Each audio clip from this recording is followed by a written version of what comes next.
Hello. How are we both? Are we both feeling a little bit happier this week? Much happier. Much Much happier. happier. Despite just Absolutely. losing a ginger nut biscuit in my tea. Um, the world is a better place this week, isn't it? Definitely feels a lot lighter, a lot more positive. Um, Yeah. yeah, 100%. Good weekend. I think you can just see it on our faces, can't you? It just feels better. Do Feels you know like a what I mean? weight's been lifted, doesn't it? It just feels better. And we I'm lost talking, anyway. I When have know, we I ever know. been happy after we've lost? But we do all feel happy, Never felt regardless. so happy in it's, defeat. It's almost reminiscent of Leinster, isn't it? it's Yeah. such a Welsh thing though, isn't it? Being happy about losing, but we can see that glimmer of hope. Um, Ginger hobnobs in tea. Mm. Um, just to circle around this, I've run out of biscuits this week, right? And John likes a biscotti biscuit. I like malted milk. And we had a discussion in the kitchen about malted milk. And he was like, but the biscotti soaks more in and it doesn't fall in your tea. And I was like, yeah, but that's because they're a triple hard bugger of biscuits, in it, biscottis. I was like, they are your marines, your malted milk are your normal biscuits. And then I was like, I'm always thinking about it. Hobnobs are like the SAS of biscuits. You can dunk them buggers until the cow comes home and they are not dropping in your tea. See, So I'm top an tip from Sam. see, I'm an anti-dunker. I don't want my tea to taste of biscuit, and I don't want my biscuit to be soggy with tea. I'll eat a biscuit with a cup of tea, like I am now, but not dunking in. Sorry, that's just wrong. I am Ah, sort of in your half in your camp there, Mark. Um, I don't mind dunking the biscuit, but I find that eating a biscuit before my tea makes the tea taste worse because I can't get like the sweetness out of it. It makes it taste more bitter. Yeah. So anyway, we're okay, you're digressing. both Really very early. strange. But anyway, back to rugby. I couldn't let that go. Um, so Wales Island. Now, Hmm. did anybody see those numpties on the podcast that said Wales wouldn't even beat them if they had 12 players out? Yeah. Oh, That I must have think been that something wound in the his head. players up a bit. Yeah, I I think think so. that wound them up. Um, I don't know about you, but from them first coming out, they hit the ground running. They started with some intent. And the team looked happier, they looked lighter, really, really did. And I don't know about you two, but it was just a joy to see. It Yeah. was. I was a little bit worried that Ireland were going to do like they did to Scotland a couple of weeks ago. They were just going to pop that bubble straight away of the Yeah, positivity that was in the stadium and in the squad with a couple of early tries, and that would be that. yeah, And we did ride it like a little bit the first 15, 20, but like you said, there was also an intent there from the word go as well to play, to have a go, to play what was in front of them. And it just, yeah, it just looked like a different 15. I know there were 8 changes from the game previously, but even as a whole squad, just looked like a different squad completely. 100%. There were just smiles on faces, wasn't there? And it was a joy to watch. And beyond anything that we talk about that happened on the pitch, off the pitch, it's just restored a bit of joy, isn't it? I feel reinvigorated as a fan, and I'm sure 99% of Welsh people watching that, bar the only 1%, who will find any issues with anything. I think most people are going to be really happy, aren't they? yeah. Yeah. I got my Matt Sherratt jacket on. We twinning today, me and Matt are. Don't That's know if what I like anybody. about Matt Sherratt. He is a tracksuit coach, isn't he? Yes, yeah, I I, 100%. I love it. It Yeah. he is in that Sean Edwards. I'm gonna just wear my tracksuit and my trainers kind of guys. Yeah. Um, don't know if anybody saw his talk on Instagram, and the Welsh Rugby Union uploaded a bit of it on Twitter. Just how he was saying, look, let's just go out and enjoy it. Let's just shut out all this noise. Let's just go out and play and enjoy ourselves. And I think they did that on Saturday. Yeah. It came across, Hmm. came I think they across did it. really, really well. I think they did it with an element of control though as well. It wasn't just attacking willy-nilly with no focus or without any kind of, any kind of knowledge of what they were going to do, whatever. There was clearly a game plan as well, to play off that 10-12 pivot. Some lovely set pieces there. Yeah, having the two playmakers really worked well. I know we've talked a lot about Eddie James being unlucky to not be in the team, but surprise, surprise, Ben Thomas back at 12 looked comfortable. Who would have thought, eh? Mhm. Um, and he really brought on, Llewellyn had his best game for Wales so far. He was giving the team plenty of go forward. Anscombe was playing off the front foot. He was threatening the defensive line, which we haven't seen from a 10 under For a Gatland for the while. last 12 months. Anscombe in the autumn, I think I said on here that I didn't want to see him play 10 for Wales again, because it was just lateral, lateral, lateral. But then the more we saw of Gatland's tactics, that was clearly what he was asking his 10s to do. And Anscombe with that freedom on Saturday just looked like a different player. And then with the axis of Thomas behind, outside him, Llewellyn, and then the back three were outstanding as well. Yeah, yeah. I think that cohesion inside them opened up things for the back three, isn't it? Just give them a bit of time on the ball and a bit of space to, display some threatening attacks. So, yeah, it was really good to see the youngster Ellis Me as well come into the game on his debut and just play with a smile on his face and look like he was enjoying things. Really unlucky not to get that try. Yeah, Love a try on de debut, but that's that no, little bit more. That's all it needed to be. yeah, but he'll Um, be hungry now, won't he, for the next time? Yeah. do you know And what? there will be a next time, won't there? His body position was perfect for that. Mhm. There was nothing wrong with his body position. He was just that little bit Yeah. too short. Um, But he played and with no fear, did he, Ellis Me, at all? From the word go, he was comfortable in defence. He was comfortable under the high ball. He was comfortable carrying. He was looking for work everywhere. It just, looked like he'd been playing international rugby for years. He was He was in the just spotless. championship last season, I know we're Nottingham. Nottingham. I know. Nottingham, Yeah. Crazy. like, So fair play to the lad. He didn't look out of place, did he? No, showed no. a lot of composure, a Yeah. lot of composure. And I suppose for me, there is a sense that perhaps Gatland lost the dressing room as well, a little bit. And perhaps the players just thought, do you know what? There's all this noise going on outside us. The pressure from the media had died down a little bit. The more there was more talk about who's going to come in rather than so many losses on a bounce, etc., and everything else. I just genuinely, I'm a sulker. So if things are going wrong, I'm not going to watch. I'm going to go upstairs and I'm going to sulk. Jesus Christ, I thought I was having a heart attack. Like going into the first half. John threatened to put me in a timeout because of my language. And I was just like, that's fine. We've got a massive telly upstairs. It's okay. But I did not have on my bingo card us going in a half-time lead in. No. No. Did I think did it's not. interesting. We've been banging the drum for the last 6 months that it's not players that are the issue. No. We've got the talent in Wales to compete, maybe not at the highest level. However, we did push Ireland, one of the top three teams in the world, Competitive. close on Saturday. But week in, week out, we're not still a top five or even a top eight team, maybe. But there's enough talent in that squad to at least compete with those top 4 or 5 teams. And as we've been saying for the last 6 months, the issue has been coaching and tactics and just the general attitude of the players to what they were being asked to do, which clearly they weren't happy with.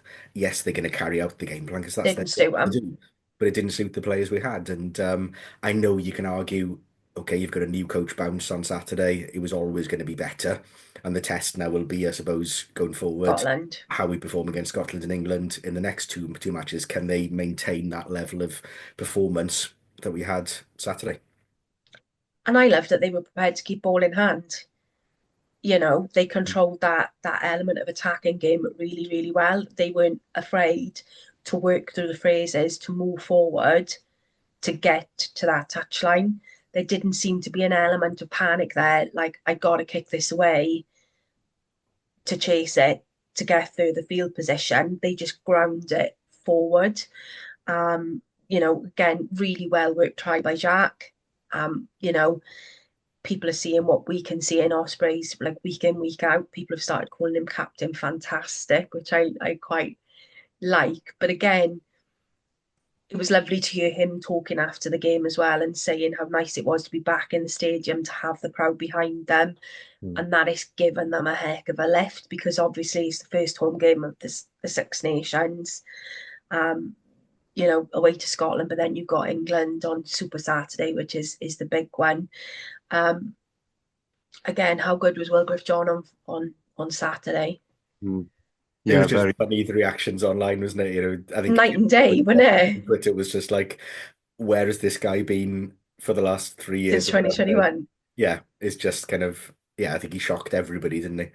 It just goes to show Scarlets can't develop a prop in a decent player.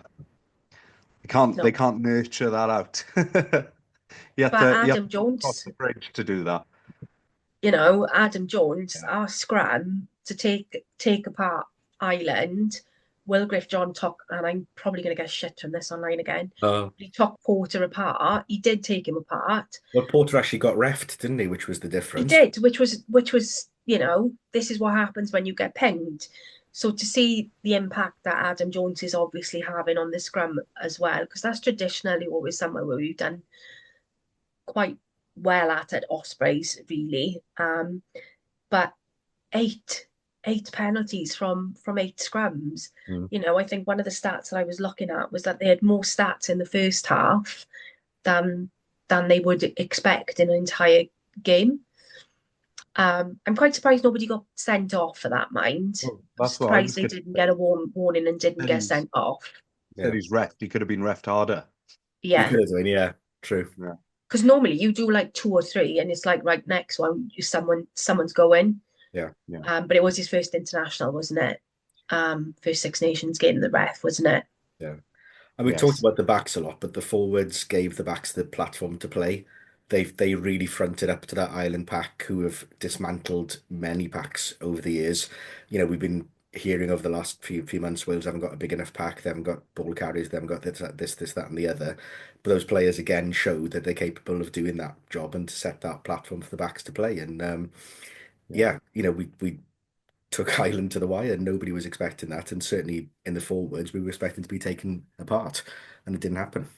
And a Yeah. lot to Nicky said can be said about Nicky Smith with that as well, because when he went off with his head injury, and Garton came on, then our scrum during that period was a little bit shaky. But as soon as he came back on, um, it righted himself again. I did think, did you see him shaking his mouth guard to say, I don't know what's going on with this? Yeah. And I think there was some swear words in there as well. So obviously, super, it's great that they safeguard the players from themselves.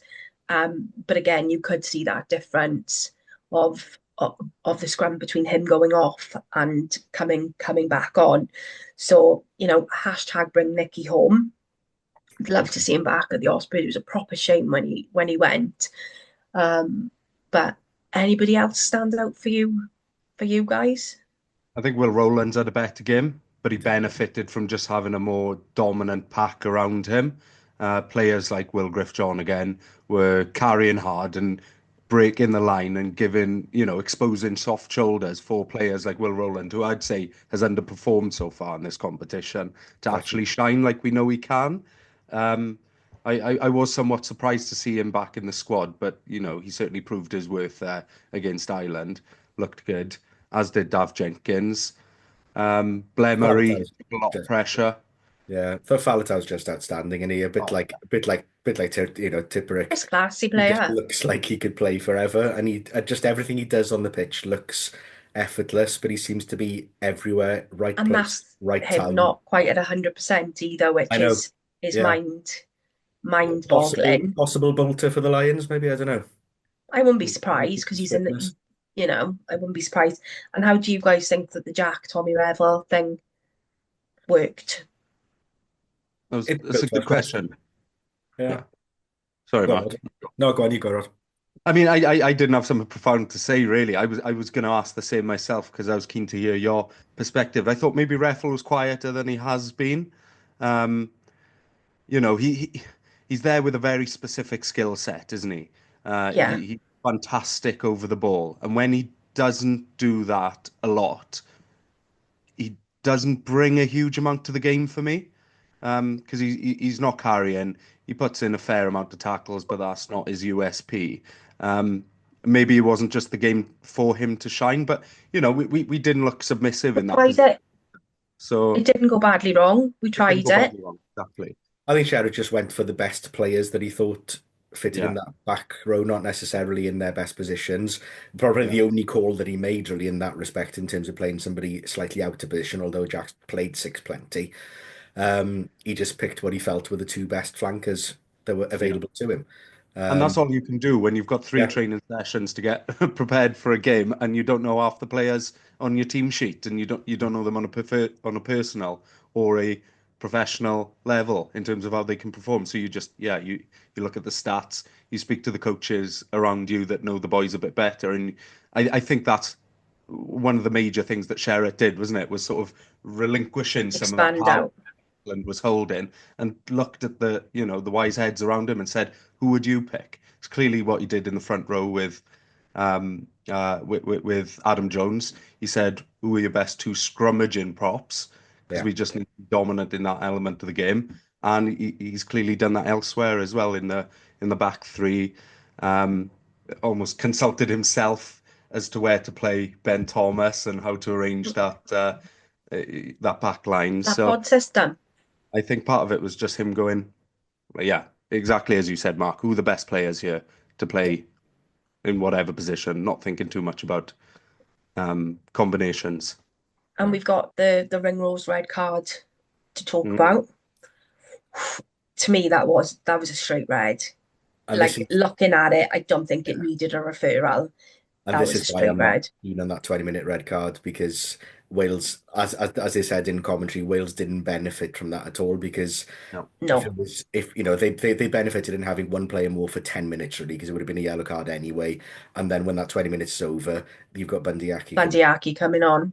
Yeah. So, if it's a red, to me, a red still needs to be a red. I was Yeah. undecided because I was of the opinion, big do we want to kill big games? And I think there is an element there for an argument for a 20-minute red. But for me, when it's as clear cut as that, that is a you're off. Yeah. Simple as. So I think my mind's been swayed away from the 20-minute red card now. You you make I'm your sure we choice, will. you take your punishment. Simple Yeah. as. Yeah. Yeah. I'm sure there will be instances that we know that do fit into that sort of category of, oh, it is somewhere sort of between a red and a yellow and there was less intent. I'm sure we will see more examples of that where maybe it does work, not expressing my opinion on it whatsoever. But those are the exact kind of tackles that we're trying to get out of the game, isn't it? Just Yeah. recklessly charging in at 100 miles an hour with your head down. Like that, That was a crack, wasn't it? it's blatant, isn't it? Yeah. It was a hell of a crack. And it looked even worse when it was slowed down as well. And I know most things look worse They when they were always slowed down. Um, And you do wonder, would Ellis may have gone over in the corner if Ireland only had one less 14. back on the pitch instead? Would there have been one less defender to cover? Would that have changed the game? Could we have won the game without that? It's that sort of decision potentially swayed the result. Yeah. Yeah. And I do like, I know a lot was said in commentary about the use of the screw kick by Ireland, but it's a forgotten art, really, isn't it? And I kind of, you know, I miss seeing that in the game sometimes. But overall, yes, we lost by 9 points. Yes, we're still at the bottom of the table. However, 1827, we said if we were in, 5 to 10 within touching distance, Yeah. we would be happy. And ultimately, I'm happy with that because I'm seeing shoots of hope that it's Mm. giving me that we can turn this, we Yeah. can turn it around. Yeah. It's backing Yeah. it up against Scotland, isn't it? They're going to be a wounded animal at home. Their After that to championship hasn't England. gone to plan at all. So they're going to be up for that game as well. They've got a point to prove, and that's going to be a tough game for us. But we've got to back up the performance from Saturday. Yeah. Particularly And going into the Ireland game, there were unknown variables from an opposition perspective looking in. New coach, new formations, new players coming into the squad. Almost, a third different selection or people playing in different positions they would have been Wales would have been a very difficult team to analyse in the round of Yeah, Scotland. Scotland are going to have a bit more to go off now. So we don't have that element of surprise, I guess, No. is what I'm trying to say. But no, I'm optimistic about it. I really am. I'm Yeah. feeling me good. too. Which we haven't felt for how long about Wales? We've gone into every game Months. expecting to lose, haven't we, for the last 18 months? Yeah. Not a good Yeah. place to be. No. But we also had a glimmer on Friday evening of the under-20s in what was a very, very wet and windy Newport. Gee, how good were they defensively? Yeah. It was a really good game. I mean, I enjoyed. it set the tone for the weekend, and I was high already at that point going into the seniors game. It did have the feeling of like not a fluke. That seems really harsh to use that word. It feels like It did, 7 out of 10 times that match is replayed, Ireland are winning it. Um, but they did enough and they showed enough grit to secure that 20% sort of chance, that little margin, and made it work for them in the conditions. Yeah, it was good to see. I didn't see the and stats afterwards in terms of possession and stuff, but it must have been absolutely mental. yeah, Yeah, Yeah. really, really good stats. kind of wish I went Um, up to watch it. to be honest, yeah, not in that weather. Um, I'm not great driving in rain. It Mm, scares me. I know that's really weird because we live in Wales. But when it's rain like that, I don't do the M4 because people are crazy. They drive like they're on wacky races, and I can't be dealing with that. Um, but then looking at the other games, um, Scotland, England, freaking hell. mm. John, not happy. I wouldn't be. Scotland showed so much more in so many areas, They did. except Three, that three final tries. 5 meters where it counts. Oh, I feel for Finn. I do feel for Finn because it'd have been very, very different if he'd have got those conversions. And very different if he'd got that penalty. I'm still trying to work out what was going on with the ref when he was shoving him around with the tee. I don't Yeah. understand why they didn't stop the clock Mm. and get clarification of where they wanted him to be. Yeah, 'cause he was Because 50 meters further over, wasn't he?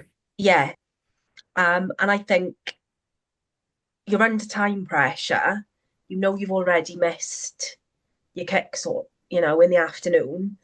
And he's getting quite a bit of flack from Scotland fans online. Mm. But for me, his passing and some of the stuff that he was doing was just sublime to watch. He was setting up Hugh Jones and Duan to be able to run riot in the back. Um, so bad day at the office. To lose by 1 point is gutting, absolutely gutting. But I think you've got to take heart from it. The tries they scored were lovely. Yeah. Their passing, all right, some of it didn't come off, but you're trying. Mm. And it's just typical smug bloody England again. They're going to come right in time just for the World Cup again, and the I don't know how buggers. England will feel about that performance. Well, obviously, they were disappointed with that performance because they didn't play well. Their attack was negligible. Yeah, However, they played better in the autumn and lost close games. they'd have lost that in the autumn. And the They wouldn't have difference had it up now is that here. they're winning those games. And for them, that's all that matters. For any team, that's all that matters is winning the game and getting it across the line. However you do it, and however little ball you have, and however little attacking flair It's that those you show, margins. you win the game. And that's all they needed at the end of the day. And you could argue they didn't deserve to win, but then whoever wins the They game won. deserves to They win. got a W in the column, haven't they? Yeah. This is funny and ironic for me because you go back, what, 3 years, 4 years under the reign of Eddie Jones when they were playing really boring, pragmatic rugby, but winning games, and all the fan base did was complain about that. Yeah. And now they're celebrating essentially a win that has seen them resort to that old strategy of just winning ugly. Um, yeah, I don't think they'll That's be the sad. corn sandwich brigade for you, babes. Yeah. But then Scotland have jumped on that a little bit because that's one of the big criticisms I've heard about Finn Smith has been that he's not pragmatic enough in certain situations.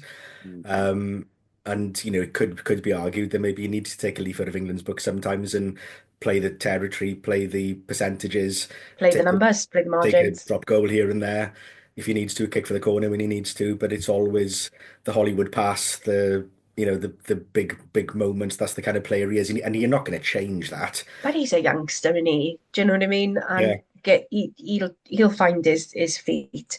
It always amazes me how, like, I think Finn's what, 30, 31. He's not very old. He just looks old.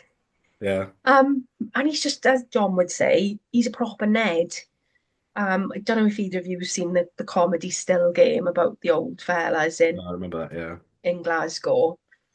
And you've got your Glasgow Ned, and that's like John's like he's a Ned through and through. So very, very disappointed, John. Hmm. Um, Obviously this, yeah, but we're heading into to war territory now. Me and John are. We're gonna have to have. Usually, with a week to go, we declare war. Um, yeah, one of us is happy, one of us is sad on that day. Hmm. Um, we'll just see, may the odds be ever in my favour. But it's a double whammy as well, because obviously he's a Warriors fan. So I got them this Saturday and then I got 2 weekends Scotland in a row. next week. So it Yeah. could be the War of the Roses for 2 weeks in our house. Like, Hmm. do you know what I mean? It is what it is. This is Yeah. what happens when you marry someone outside of your own country. It can become very bitter rivalry. unless you Yeah. marry And one it who has no interest in sport whatsoever, and then it doesn't matter.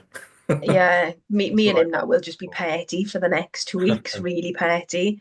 Um, I found an English partner who cares so little about rugby that she's prepared to support Wales. Yeah, exactly the same, Rod. Exactly the same. Just to keep me Happy happy. days. Yeah, Um, not knocking it. I offered this jacket to John because, I bought my Italy jacket. I've worn it once. He keeps wearing it to work. Now, I said to him, "You like wear this one as well." I'm not wearing that. Excuse you, please. You've lived here for 17 years, mate. You're technically Welsh now. He only does. Um, but moving on Yeah. to Good Italy, thing. France. Hardly worth talking about, really. It broke my Complete, heart. complete blip, complete mental, just. Oh, I don't know. I almost think you can't even look at it and measure Italy against that because something just went wrong that day. And France had one of those days where they just turned it on, in the way that The first France half was really thrilling. can. It was Yeah, amazing. But Italy yeah, were never going to be able to play that type of game against the masters of that type of game for 80 minutes. yeah, And they can't go punch for punch with France with attacking in the way that they did. And they managed it for half an hour, 35 minutes or whatever it was, and it was like watching the barbarians between them for that half an hour. But yeah. then Yeah. second half, some of France's skill sets were just 21 that bar is. mad second half. 21. Yeah. Just some of the things they were getting away with, some of the stuff they were doing. Um, you just don't see in a rugby pitch often, and it's only when there's a team that's purring, that's got that much confidence and is winning a game comfortably that they feel they can try those things on a pitch. Mm. And it was And thrilling to watch, but you do feel for Italy that, it's a massive They're better than step that. back for them as well. They haven't had a massive. battering for a long time. I thought they were beyond that now. Yeah. I mean, it makes us look a bit better, so maybe we should be grateful.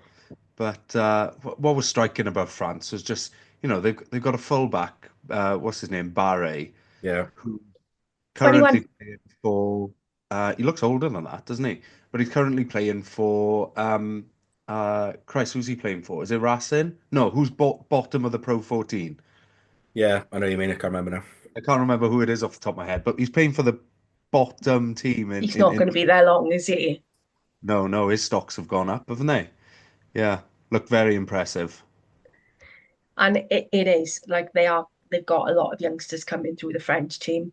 And there was talk online this week. Someone posted in the URC group about James Lowe, calling him a TWAT for total like irrational reasons.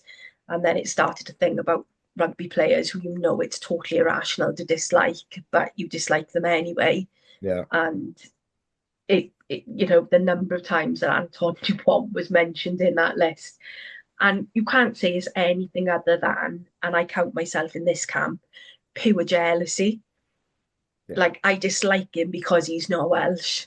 Like, I've got nothing personal about him at all. Do you know what I mean? He's in that Johnny Sexton camp. I dislike you because you're not Welsh. That's the bottom line. But Dragons are signing him apparently, aren't they? apparently so. Signing everyone, aren't they? Well, where they're getting the cash. France let's had not the talk ultimate about bomb squad as well, didn't they, on Saturday with the Sunday, sorry, with the 7-1 split on the bench, which was a bit nuts to watch them coming on together. But yeah, but we've had a bit of an exciting week as well in Australia with there was rumours last week about Owen Watkin signing and going to France. And then we had a cracking Rambo versus Predator with very bad photoshopping, but I'm here for it It's the bad because Photoshop that makes it. It would be good if it was good Photoshop. right, I watched this week. I watched Highlander for the first time in a very, very, very long time. Oh my God, the special effects on that, like things like Blade Runner and stuff. So for me, as a child of the 80s who was used to absolutely crap SFX, then I am here for the shit for like photoshopping. I'm here for it. So that was really pleasing to see. Dewi back from injury. All right, we ain't got him back for Saturday, but that's okay. He's healing and he's likely to start against Scotland, is my understanding. Other good news from the Welsh squad, we've got Dan being released back, Sam Parry and Ben Warren being released back for the URC this weekend, which will be a massive boost to us on Saturday. Yeah. And then we have had, oh God, my God. Yeah, go on, go I've for been it. Googling how to say this, right, today. We have then had a massive, massive signing of that flying Fijian captain. Is it Wasain Nayacalevu? It was a decent attempt. Why say Right, come on then. Party Why bollocks, say come on, Bertie Big Bollocks, come on. Go on, Rod. What are we? Why say Nayacalevu? Right, okay, YCI you'll be from now on. Oi, YCI mate. I love the Fijians anyway. One of the things I love about him is he's a gobby wee shite. He is really gobby. He's got a bit of a reputation for being a bit of a niggler. Fit right in with us, lads, let me tell you. And some of the stuff that he does in that centre, he is a beast. Huh. That made me happy this week. Yeah. Fantastic news. Really good news. And we already know he looks good in black and white. So yeah, happy days. Do you think he can teach us the Fijian haka? Maybe, yeah. He seems to have plenty of pace around him as well, though. So I'm guessing he can play 13. He seems to be big enough to play 12, but you'd imagine the Keith would stay at 12 and he'd play He's at done a 14. run out of fullback before now. Yeah. Like a lot of the Fijian boys are, their skill set is so good that you can actually place any of them anywhere in that back line, and he's insane. Yeah, absolutely insane. However, there are some donkeys out there. What are we signing foreign players for? Why are we not bringing them through? Listen now, right? We've got him till the end of the season. Apparently he's going to France next year. We can't bring people on in 3 weeks, guys. So we need to bring these players in sometimes to shore us up, because I ain't being funny. I want to see us go through to the next round in Europe. I want to see us do the double over Scarlets. I want to see him trampling all over Parker Scarlets, causing mayhem. You know, we've got to bring these players in, and the value that these players can give to our youngsters Mm. is invaluable. Yeah. Yeah, You those know, are he's not here long term. Let's just not like let's behave now. And we can flog him till the end of the season, can't we? Because he's not going to be with us next year. We can play him every minute And of he'll every want to game if we play. want to and just flog him. I, I I'm just gutted we didn't have him 2 weekends ago against Leinster and Can they you played Geordie imagine? Barrett. Imagine the two of them coming up against each other in South Wales. That He, would have been one for the record I book. think Yeah. he would have gone through that like a hot knife through butter. My money's on WhatsApp. I will get it. I will get it. I can barely say my own name sometimes. Um, but going up to Glasgow on Saturday, Yeah. And he won't be there for that, will he?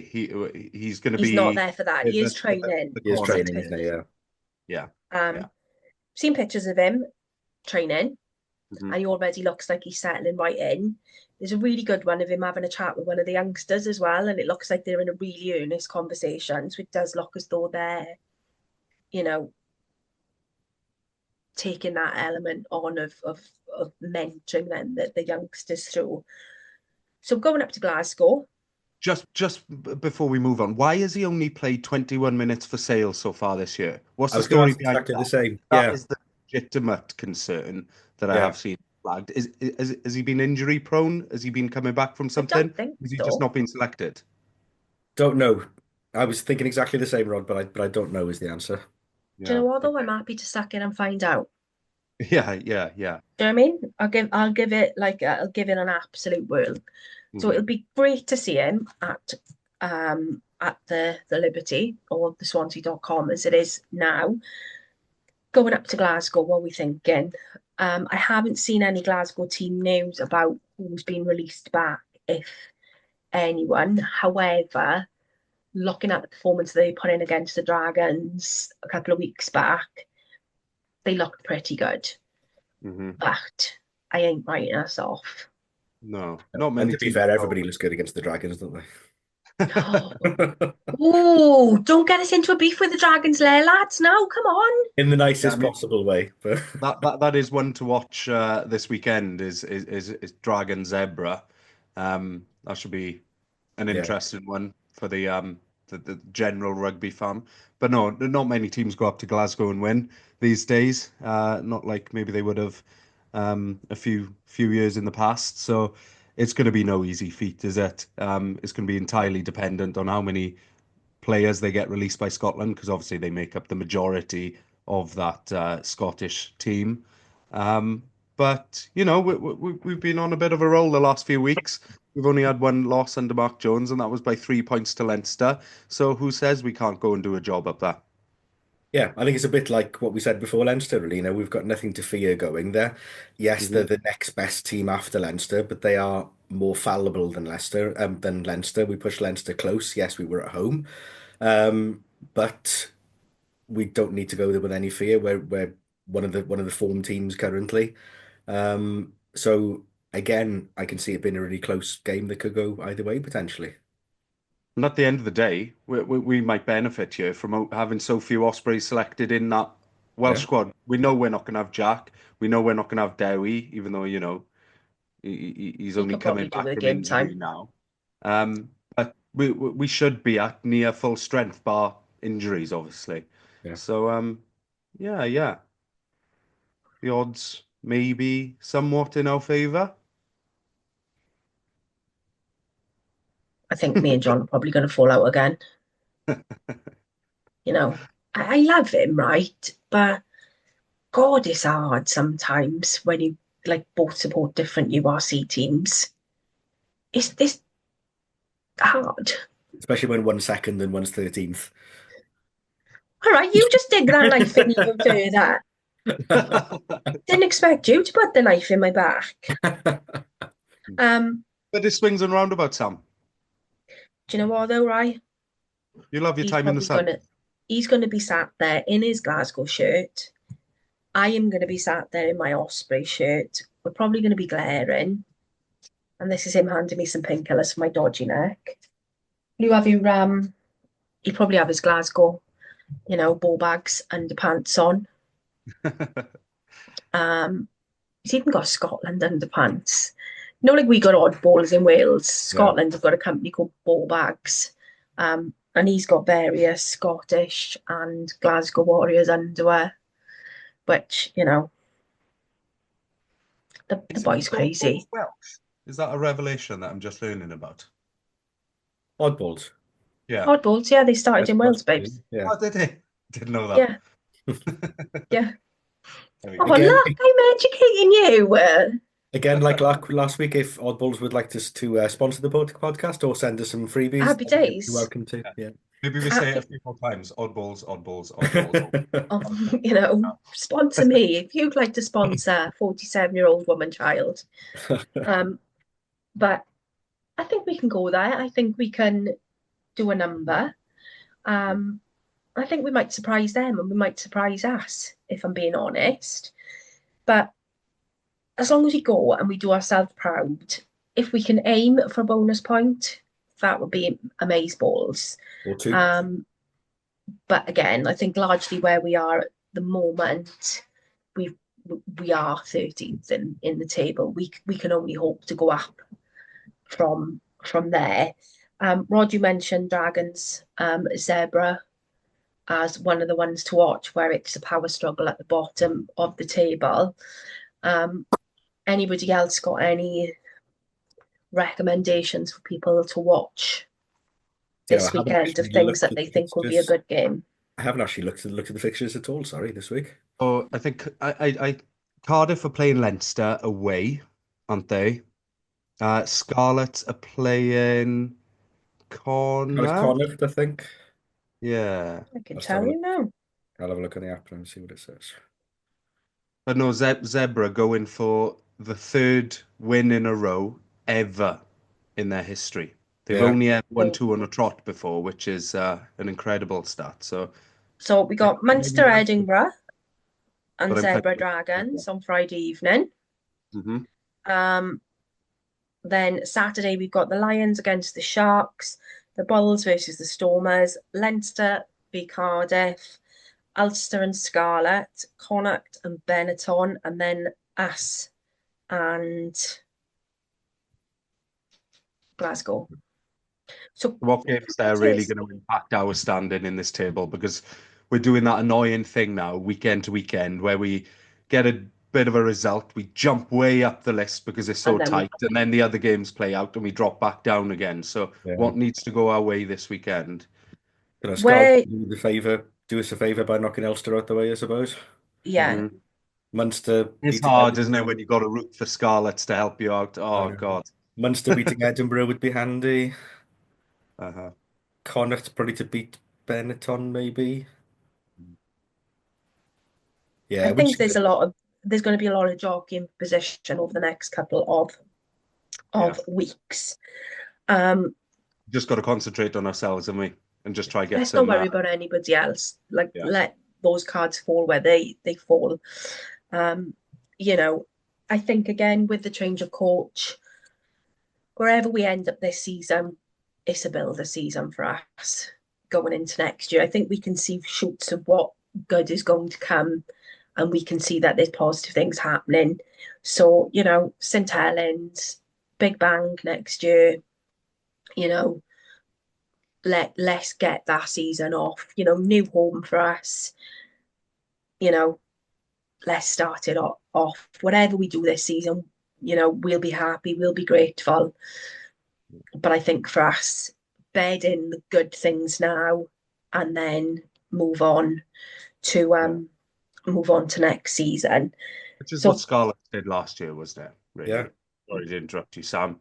Their season was gone, but they put in a few good performances at the end of the year, and then they hit this season flying, really. Yeah, that's what we want to do. Right.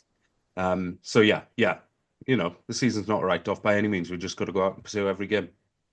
Just keep building game by game, just that little percentage better. And I think, that's all we need to do. Didn't talk earlier, but Director of Rugby job went up and applications closed yesterday for Wales. I was almost tempted to apply, but then realised I don't really have any transferable skills. They need someone to act when their players are buying and selling houses. I'm your gal, but I don't think I'm there for director of rugby. Bit of debate online going on about would you appoint the director of rugby first or would you put a head coach in? I, on Radio Wales yesterday, because call me, said get your director of rugby in first. Yeah. Don't worry about your head coach. You need your director of rugby and your head coach to get on. No harm in keeping Sherratt as caretaker coach for the Japan tests. You can build something then going into the autumn internationals. Let's not rush it. Let's not just put something in place, but putting something in place. How do you two feel about it? Go on, Rod. Yeah, I agree. Yeah. Yeah, sounds like a sensible route to take, doesn't it? Yeah, you don't want those two individuals butting heads. I think the only thing to be wary of is you don't want to snap up a world beater coach into a DOR role, and then find that when it comes to appointing the head coach, you haven't got as good quality. At You do all. want the right one of those two in the right position, if that Yeah. makes, and you don't want to just jump on the earliest available opportunity, snap them up into the role that's not best suited for them. Take your time. Take your Um, time. yeah. Odds are shortening on Michael Checker. No, no. Bring someone young in, someone who can grow with the team. And that's It where if you depends have what a their more vision experienced is. one. Like his Yeah. track record isn't good in the long run, but he does. No. Like the stats speak for themselves on a short turnaround. Like in a couple of seasons, he's done some impressive stuff with teams before, but then he seems to sort of lose the Lose the backroom staff, dressing lose room. the players, yeah, lose Yeah. multiple different things. So if they're looking at him to come in and take us just to the next World Cup, then I could maybe see the justification, but I don't think that is the right plan. I think we need to start with Longer term. from ground zero now and not try do something weird and stopgappy till the next World Cup and then reset because Yeah. it's just going on and on and on now, isn't it? So we I think, need like we somebody. said, sorry, Rod, go on. No, I was just going to say we need somebody now who's going to be Yeah. the right person to take us forward for the next 5, 6, 7 years, not 2 years. Yeah. Long-term Agree completely. coaching strategy. I think it's what we said a few weeks ago, really, isn't it? It's the structure I'd like to see is have an experienced rugby man in that DOR role to bring through a less experienced coach Coaching like team. B or Pat Lam, whoever that might be, that's not coached, it's not been a head coach at international level before, but have that DOR there then for advice and to kind of nurture that person, whoever they may be, and then give Yeah. them the reins for a long-term project, like you said, Rod. But maybe Yeah. there is some intelligent thought there because, Easterby's contract is up with Ireland in 2 years' time. So maybe they're thinking, oh, Christ, we just get Get Checker it in, to but 2 years. the guy we really want is Easterby. And we sign Checker on a 2-year contract just to take him to that World Cup. When Easterby's out of contract, he's done his job with Ireland, maybe he'd be more tempted then. It could be intelligent, but I mean, the WRU haven't filled me with confidence that they have that sort of nous about them. No. Have you I was seen going to the say they share a brain cell, but that would be rude. Have you seen the pundits, bless them, are winding up Sarah Elgan every Oh, time they love look in the head her. coach Yeah, role. I They are know. absolutely brutal with her and winding her up something chronic. And to be fair, she's playing a straight bat every single time, but they're Yes. absolutely reveling in it, aren't they? They I bet loving they it and they with her. rehearsed They it are in the loving it with bedroom. her. Um, Simon's been firing questions at her just so that she's gets to practice her responses. oh, can you imagine, love her? Yeah. No, it's But tough, isn't it? it is really tough. So we've got a couple of questions this week, and we've got some good ones and some random ones. Can I So, jump in? Sorry again, just with something that I missed last week because I wasn't here, and I need to give. I know it's a few weeks ago. I need to give my Valentine a shout out because in the Leinster game, I got approached mid-play by Aussie, not doing the same intimidating walk towards me that I experienced a few weeks before that, but a nervous a nervous approach, and then he handed over to me this card. Don't know if you can see it there, with my name ah, and some lovely little hearts. And I had no idea what was going on in the moment. I didn't make the connection that, oh, today is Valentine's Day. So I opened it up and then it all dawned on me. And within it, I've got a special edition Aussie pin that I did say I was going to be wearing today. So I'm sorry. I said I was going to be wearing it last week, but I wasn't here. But imagine wearing Ah, it all day Aussie. Apparently, you can't get these anymore. I have been no, told no. this is a They rarer than collector's rare. item. Yeah. Ah, And obviously the card as well. And I don't know, it's should I just a share the bromance. And he's big spoon and you're little spoon. yeah, that's Aussie, that's me. Should I share the contents or is that between me and Share, Aussie? well, if you feel comfortable sharing, It depends how personal the content is, Rod, to be honest. if it's got I'll, I'll, anything remotely smatty, no. I'll remove the image attached in here from Aussie with just the head on. No, it says to Rod, lots of love from Aussie Osprey with a little heart. Ah, that's So the I cute was I one. was smitten. I was smitten. I went home with a smile on my face, and I love you, Aussie, and I'm glad we've made up.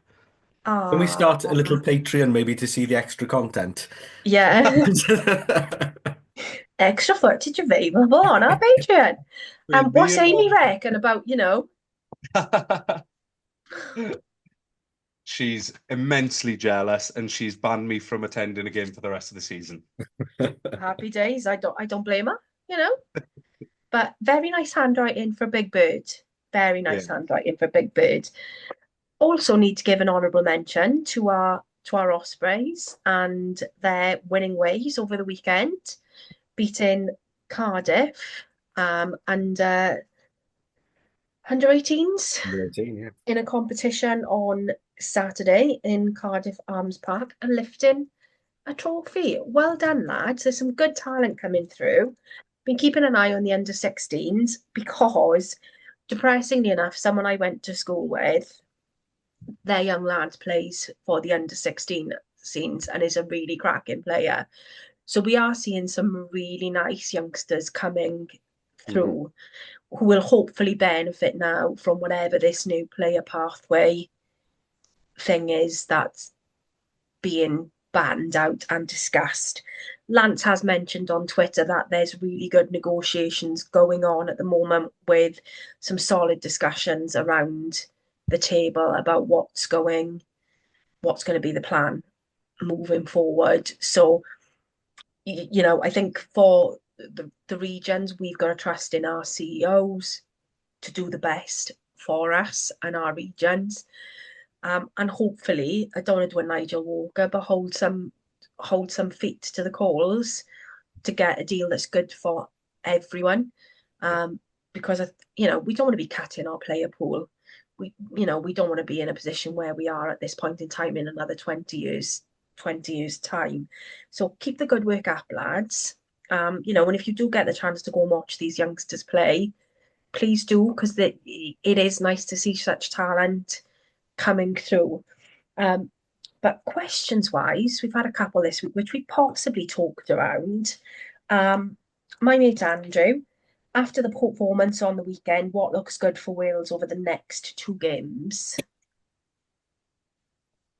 So what's he I'm just going asking to now? say, What are we proud of, and what are we looking forward to seeing more of going forward? I want us to beat Scotland for Mm. starters. And don't glare at me, John, when you watch this. Um, I would like to see us beat Scotland. Whether that's doable or not with, Hugh Johnson, Duan at the back, I don't know. But again, if we can have a score that's within touching distance, I will be happy.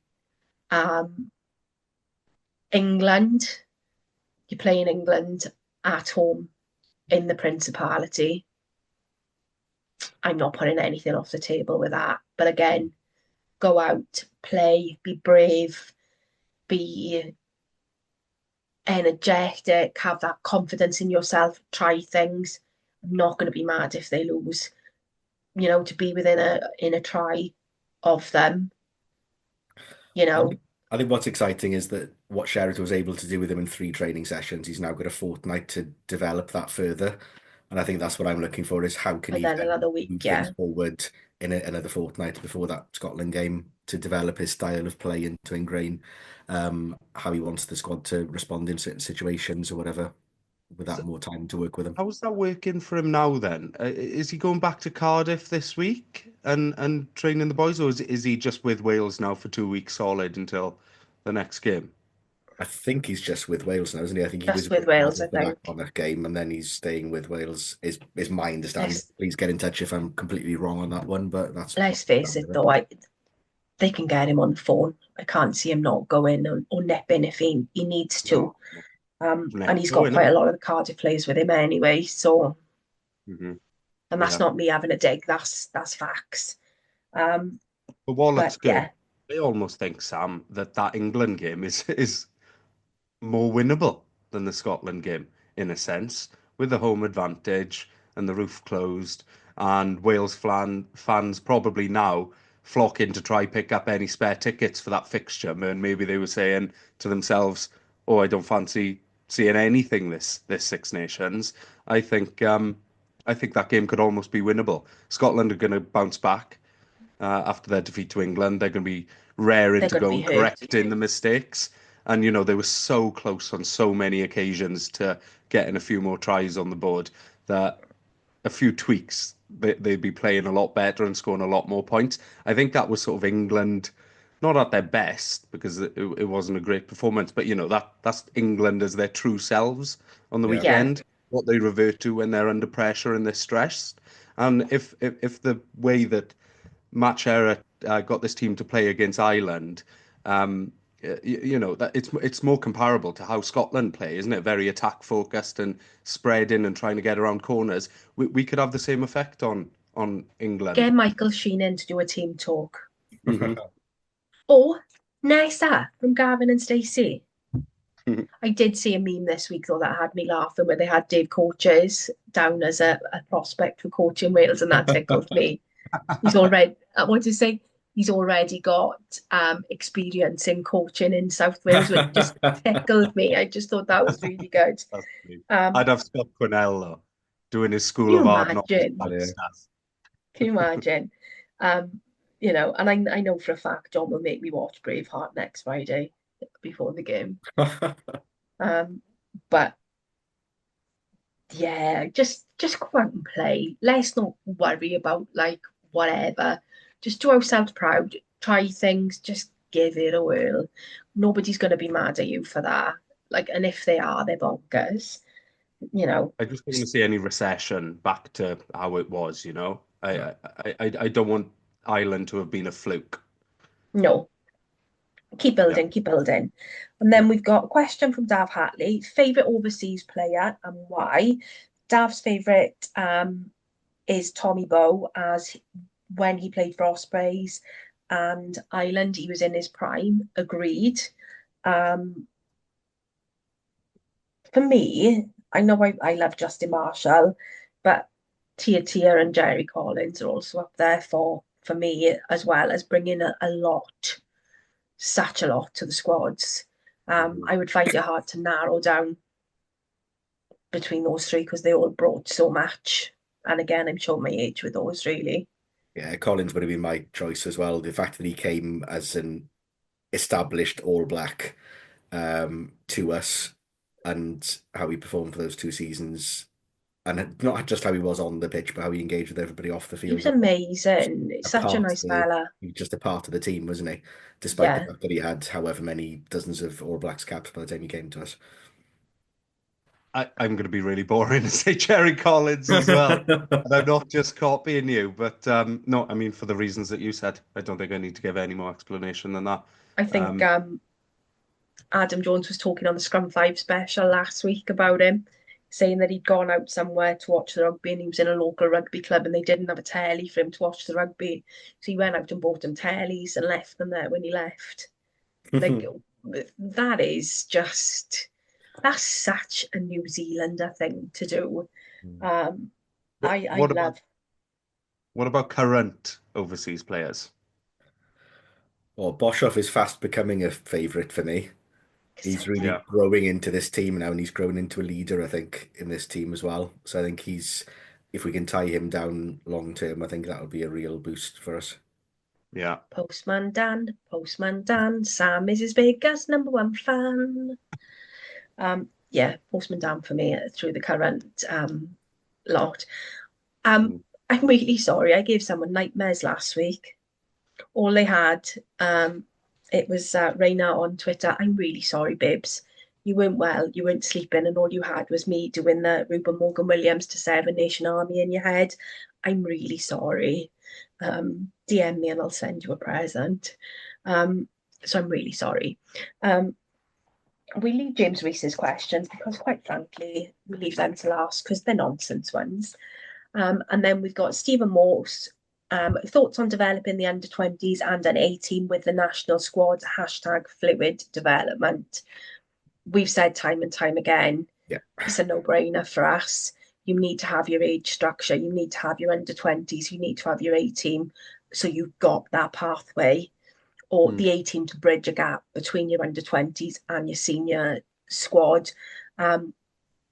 Great question, Stephen. If we can just keep banging on about this A team and perhaps put it on a vision board so we put it out there into the universe and then the universe will give it to us back. What do we reckon? Yeah, Mhm. it has to happen, doesn't it? Just that gulf between the 20s and the first team is so big, and those regional Absolutely. players that aren't playing in the first team for Wales haven't got anywhere to go. So Yeah, Yeah. it has to happen. absolutely. There's certain things you don't want under 18s, under 20s forwards training regularly with the seniors because they're going to get battered and knackered. So you want that to be a bit more occasional. But there's no reason why with things like kicking that you can't be having Dan Edwards, Ben Thomas, Sam Costello, some of the All kicking having options time. with the youngsters as well from the under 20s and the under 18s having 2 sessions a month where they meet up and they just do kick in practice together because that's the sort of kind of skill set where you can really learn a lot by just doing the same thing together. You Um, elevate each other, you bring yeah, people up to your level, and then you just keep going. yeah. Um, we've then got James Reese. Now, James, lad, you're verging into my territory now with my random questions. I don't like it. Stop it. Oh dear, in it. Just, So, first of all, was jam or cream on a scone first? Scone or scone? It's I say gone. scone. It's gone. Scone. Scone. Scone. So Yeah. jam or cream first? Jam for me. Jam. Jam. Any other Corner. answer is wrong. Becky goes cream first, and I wind her up every How would time. you get your jam to stay on? I know I understand exactly. how it works. Apparently, it's a Cornwall Devon thing, isn't it? One of It them, is, yeah. the other one's cream first. But it's got to be jam. Anything else is wrong. And I really like that Rodders clotted cream. Oh yeah, Mm. I don't even mind the solid, horrible bit at the top either. yeah. I think that's like the one of the best bits. Mhm. Um, Next question then was, how handsome is Nayacalevu on a scale of 10 to 10? I said he's a solid 8.5. I already gave James my response. Yeah, I said he's as handsome as he is Fijian. So yeah, 10 out of 10. He has to be. He's got beautiful hair. His hair's This is where lush. we find out he's 20% Welsh now, innit? And my analogy doesn't work. We come down to 9.5 then, yeah. Please, Yes, yeah. please, please. Um, and then the other one was, what's your favourite TV show right now? I've just finished watching Shrinking on Apple TV, comedy with Harrison Ford, which is really funny, really, really close to the mark. But I'm also rewatching Succession at the moment. I Um, like I Succession. love Succession, so I'm rewatching that from the start because like I've missed so much first time round. Mm. Yeah, superb. Rod? Do you know what? This one's caught me because I can't think what we're watching at the moment. Amy's ill at the moment, so she's been smashing about 8 episodes of Yellowstone every day. So I've been watching that Love sort of Yellowstone. inadvertently. But I can't think what the two of us are sort of like watching together. Someone we always fall back on is Taskmaster on Netflix. Oh yeah, When you flick it, or when you can't be an arse concentrating on something, yeah. it's usually Taskmaster that ends up on. So I'll give them a shout out. I'm also going to see Love. Greg Davis next year. Oh, And I Looking forward. am. Are I'm you? seeing Greg Davis, yeah. Oh, nice, nice. I've Yeah, got that'll be tickets for fun. him in, don't know where I got tickets for him, Swansea Arena probably. Neither do I actually. We could be in the same place. Um, I'll tell you now. 2nd of May, I'm seeing him in the arena. I don't know. It's pinned to the fridge. I'll tell you after. Oh, I'm so busy. I'm going to see like 9 things in March. It's stupid. Um, love Yellowstone.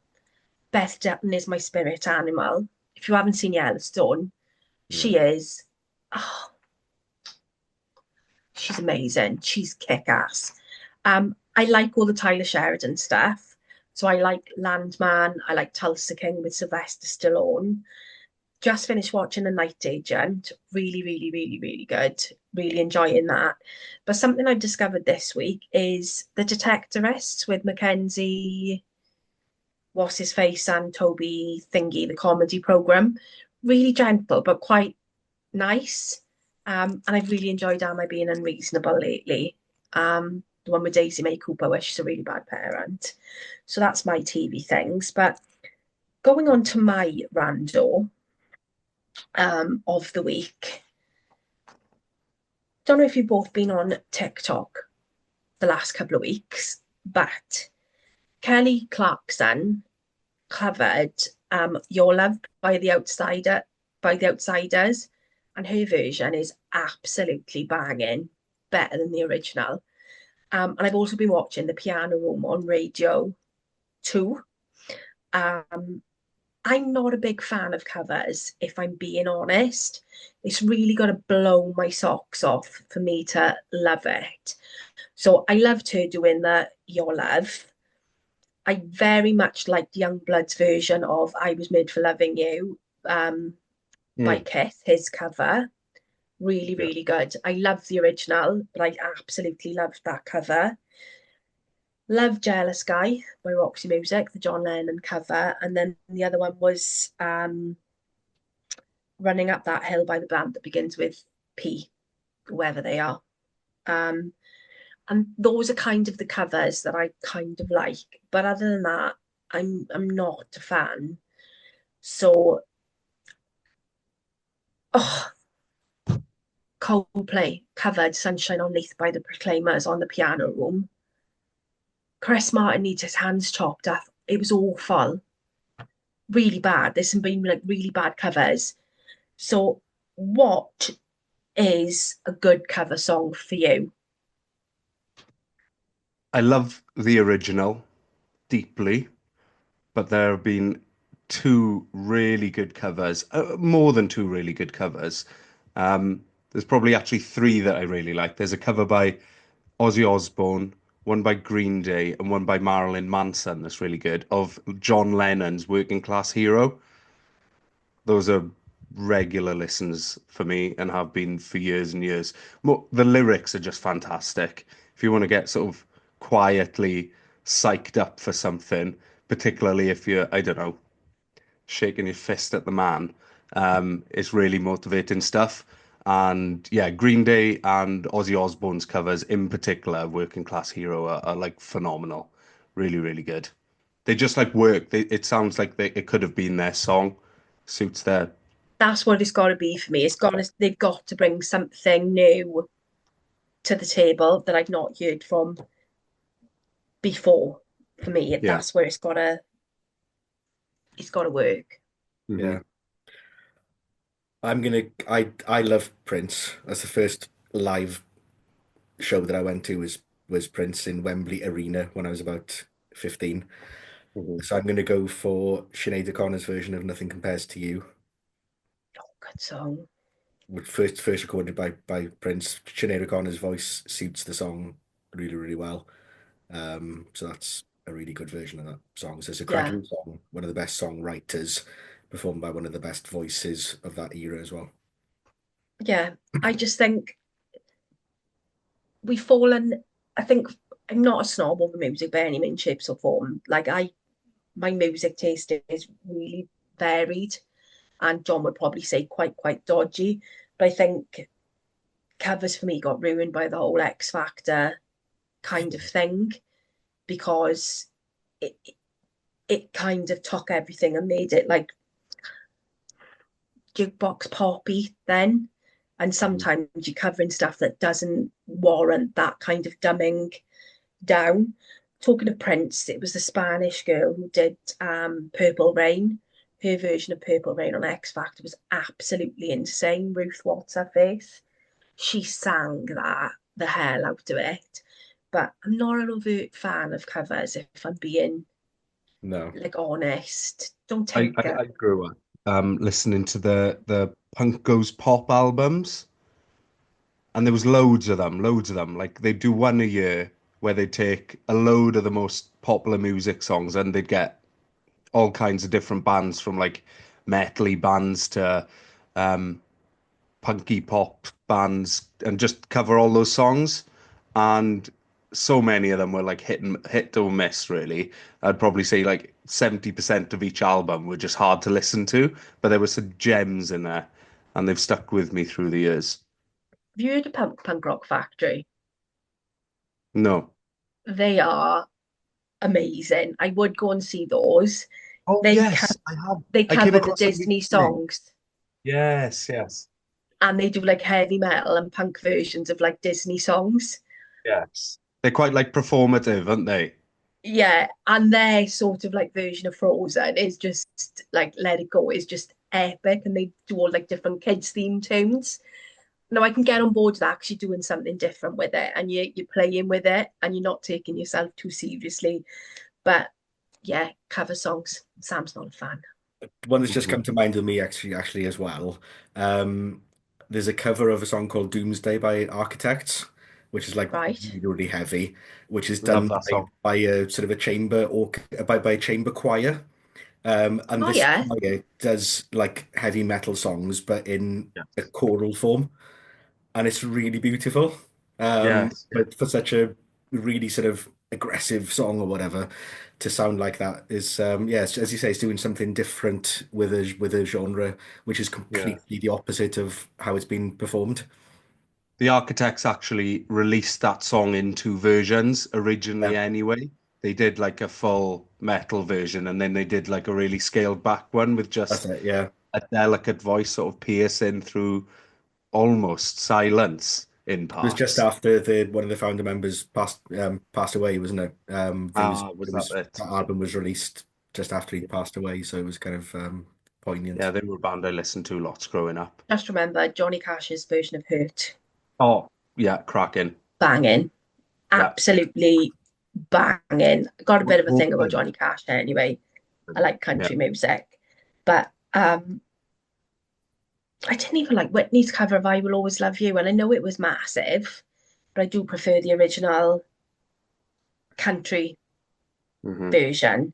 But other than that, not really a fan, Yeah, if the I'm being choir is honest. called Choir Noir, as Choir in Noir. Black. back in French. Hmm. Have a look. I am where There's some good stuff. Chanel Coco Noir or Rouge Noir. Um, yeah, so that is it for this week, lads. Now, we're obviously all feeling much more cheerful, much happier, much more positive, and I think we've got things to look forward to on a regional level and on an international level.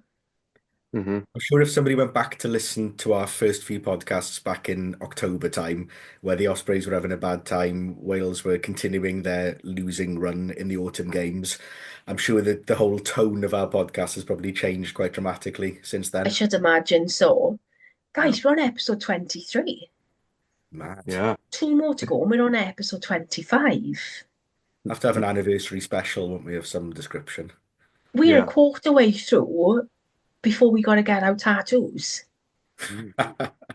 Yes. Well, what we are approaching is the end of season one, as it were. Gonna have to do some lighting specials though. Oh yeah. Yes. Yeah. Mainly because, and this is one of the reasons, And if anybody's listening who works with me, stop listening now. I work from home. I can watch it all. I love it. I'm like that. Yeah, I'm concentrating. Honest. Not really.